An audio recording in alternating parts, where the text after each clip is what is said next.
பண்டிகைங்க பிரிக்கலாம். ஆனா republic டேவும் independent டேவும் நம்மள ஒன்னா சேர்த்துரும். நீங்க இங்க வரைக்கும் தான் என் ஊரு உன் தெருவுன்னு பேசுவீங்க. இதை தாண்டிட்டீங்கன்னு வச்சுங்க ஆதம்பக்கன்னு பேசுவீங்க. அதை தாண்டிட்டீங்கன்னு வச்சுங்க சென்னைன்னு பேசுவீங்க. அதை தாண்டிட்டீங்கன்னா தமிழ்நாடுன்னு பேசுவீங்க. அதை தாண்டிட்டீங்கன்னா இந்தியா. அதை தாண்டிட்டீங்கன்னா ஒரே மாதிரி இந்தியா தான். நீங்க அதை எப்பவுமே மறக்க கூடாது. காலங்காலமா இவங்களோட முன்னேற்றத்தோட மகத்துவம் என்னன்னு கேட்டீங்கன்னா ரிபப்ளிக் டே இண்டிபெண்டன்ட் டேவும் ரொம்ப மகத்துவமான விஷயம். குறிப்பா இன்னைக்கு ரிபப்ளிக் டே என்னன்னா ஒரு காலகட்டத்துல சார் சொன்ன மாதிரி இவங்க இதை தான் படிக்கணும்னே இருந்தது. அட்வைக் ஒருத்தர் படிக்கணும், டாக்டர் ஒருத்தர் படிக்கணும், ஒருத்தர் கூலி வேலை செய்யணும். இது மாதிரி பல திரும்ப பிரிச்சு வச்சுனாங்க. அதாவது அதுல ஒரு பிளஸ் வருதுன்னா அவங்க அதுல ஸ்கில்டா இருந்தாங்க. அதான் பிரிச்சு வச்சுனாங்க. ஆனா எப்பவுமே ஒரே இருக்க முடியாதுல்ல. அதனால அதெல்லாம் மாத்தணும். அதே மாதிரி ஒருத்தரே செல்வந்தராக இருந்தாங்க. இப்போ ஒரு ஊர்ல ராஜானா அவரே செல்வந்தராக இருந்தாங்க.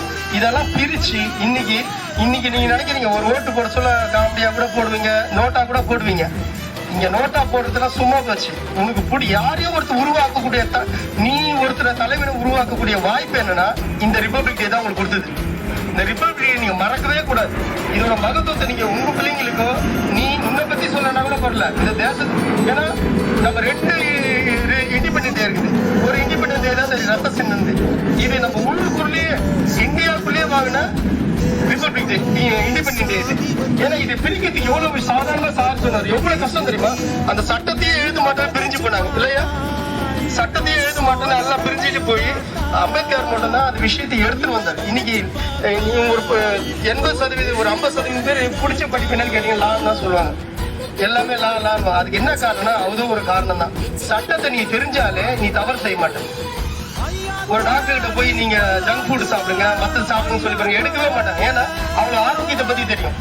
அதே மாதிரி ஸ்போர்ட்ஸ் மேன் கிட்ட போய் சொன்னா காலையில ஒரு 10 மணி வரைக்கும் தூங்கினா ஏத்துக்கவே மாட்டாங்க. இந்த மாதிரி அந்தந்த துறைக்கு ரொம்ப அற்புதமான விஷயத்தை கொடுத்தது ரிபப்ளிக் டே தான். இதை நீங்க வெறும் சாக்லேட்டு வெறும் கொடி ஏற்றுறதோட மகத்துவம் இல்லை. இதுக்கு பின்னாடி பல தலைமுறையா தன் வாழ்க்கையை அர்ப்பணிச்ச நாள் இது. இதை மறந்துடவே கூடாது. நீங்க இதை தெரிஞ்சுக்கணும். நம்ம ஜாலியா தான் இருக்கும். ஏன்னா நானும் இந்த இதுல இருந்தவன். எதுன்னு எனக்கு தெரியாது. ரிபப்ளிக் டே இண்டிபெண்டன்ட் இது இந்த மகத்துவத்தை தெரிஞ்சுக்கின்னு நீங்க எல்லாம் ஒற்றுமையா இருங்க, சந்தோஷமா இருங்க. இதுக்கு ஐயா சொன்ன மாதிரி ஜவஹர்லால் நேரு இது ஏன்னா அவரே ஒரு அரசர் தான். அரச குடும்பத்துல வந்தது. அவர் இருந்து கூட அந்த கட்டத்தை உடைச்சாரு. அவர் அரச கட்டத்தை உடைச்சு எல்லாருக்கும் சமத்துவமா வரணும். இன்னைக்கு நீ நினைச்சு யார் வேணா இங்க எலெக்ஷன் நிக்கலாம், யார் வேணா என்ன வேணா படிக்கலாம், யார் வேணா சாப்பிடலாம், யார் வேணா என்ன வேணா செய்யலாம்னு எடுத்து வந்த தினமே இதுதான். அதனால இதை நீங்க எந்த விஷயம்னாலும் இந்த ரிபப்ளிக் டேவும் இண்டிபெண்டன்ட் டேவும் கண்டிப்பா நீங்க தெரிஞ்சுக்கணும். இதை நம்ம போட்டி வழங்கணும். ஓகேவா? Thank you all of you.